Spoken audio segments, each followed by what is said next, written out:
second segment of the show today. We're talking to Alana McLaughlin, and she's giving us some information in reference to children in a digital world. But more specifically, Alana, let's see if we can talk about some of your activities in this digital world.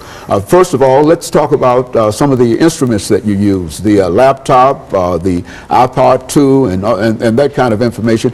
And tell us, for the benefit of not only our audience, but for young people who might not understand, tell us how these instruments work and how they help you do whatever you attempt to do. Well, I think I should start with the iPod. It's one of my most delicate features.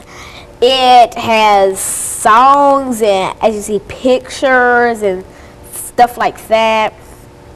It also has songs. You can download things. It has basically everything. It has everything that a regular computer would have, and even internet service, free radio.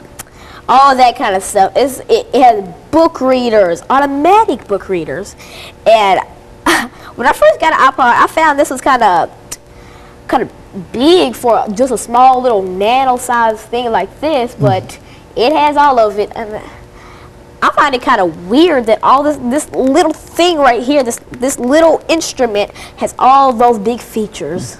Well, that's the purpose of this digital world that we're talking about now, the ability to sort of compress things and give a lot of information.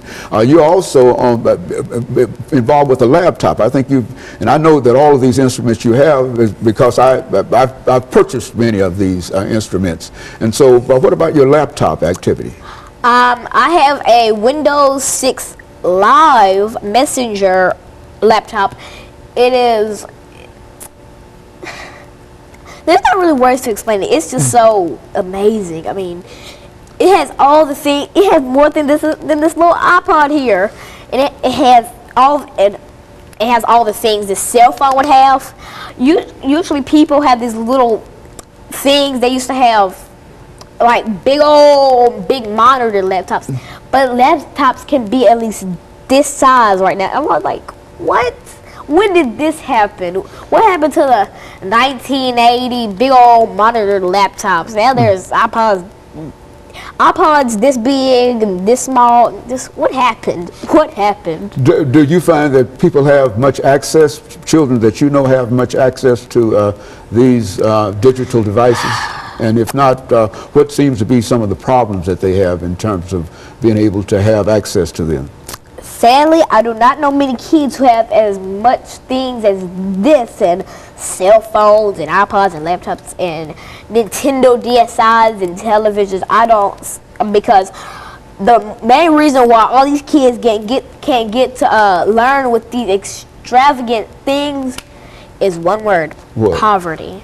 You think so? Like, children are born into like being homeless, and it's sad. I mean, any person would think like, why do these kids have to suffer this much? Because they don't have a house, they don't have money, clean clothes to wear to school. And it's like, why does this happen? I mean, why do people let this happen? More people need to speak up, and they need to add money, and they need to give to the homeless. And so you think that that there ought to be some kind of campaign that ought to be waged by the American people to make sure that children that you know in your category, in your age group, ought to be able to have access to all of these instruments that you talk about and that you have now? Oh yes, many people need to have access to this, because all you think this is a regular cell phone, just talk and text on it.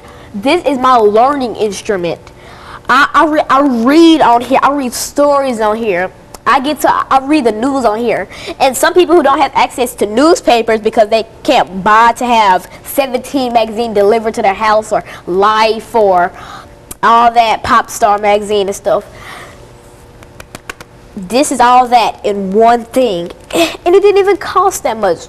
$100. I mean, I say that would be a big price. I mean, some people who are so rich, they say, wow, man, that's like $50, man. That's just $50 to me. I'm like, how could you say that? I mean, this thing is my learning instrument. Without this, I wouldn't know half of the things. It's a calculator.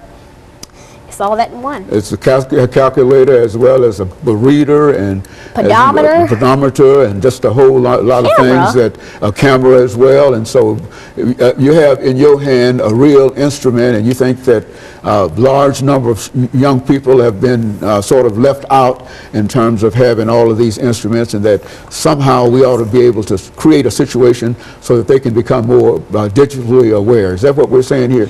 Yes, and the thing that really confuses me the most is that how come teens always live on Twitter and Facebook and all that, Yahoo and all that, but when it comes to the age group 6 through 9, none of them have that. I think that's wrong. I mean, how come you have to wait till you're like 16 and college age to have something this great to help you learn? You won't even need it by the time you get there. You'll be so smart, you don't need it. Well, so that's what we're trying to do now with this program, Alana. We're trying to demonstrate that the people your age, between 6 and 9, and have all of the abilities to be able to do everything with these instruments, but unless they have access to them, they cannot do that. Would you agree with that? I agree with that. I fully agree with that. Do you find that to be the case in places in children that you meet?